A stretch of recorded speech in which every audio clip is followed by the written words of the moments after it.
Having friends when you're married too is also really, really beneficial.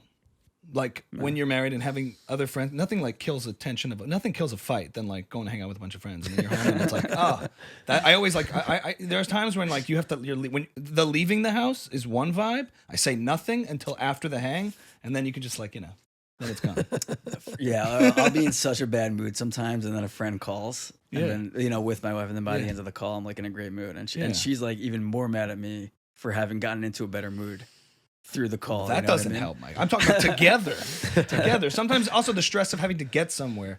You're late. It's all these things, and then after a hang, it's like all that unnecessary stuff is gone. And that I've always noticed is helpful.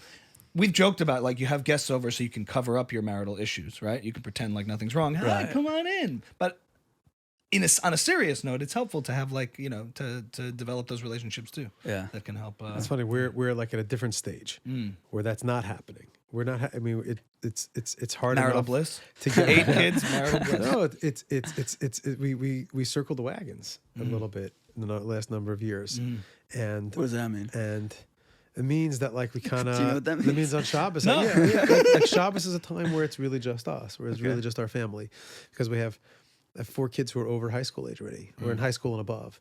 And to get everybody on the same page and the same Shabbat. You have a company, not a family.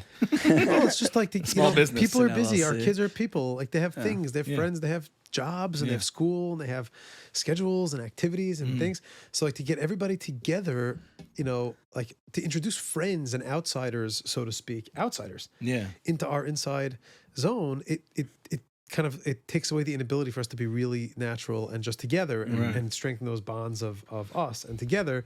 Right. So we've really curbed that over the last number of years. We barely have company anymore at this point. We barely have friends. Well, you have 8 kids now. Yeah. Well, 8 is going to do that. That's going to. It's not the number. Yeah, it's the conscious saying like we're going to invest our time and our awake hours here on Shabbos into the cohesion or I'm like on a Thursday night, like to go out, like we went out, like my wife and I went out this week, and the week before that we went out with our whole family, and the year before that I went out to drinks with my older daughters, meaning like I went out with my daughter for lunch as opposed to getting together with friends, meaning like there's it's a new stage where we're like choosing to invest in those relationships. But when your first 4 were little, we had boys over. We had Reshiva there guys. You go. Distractions.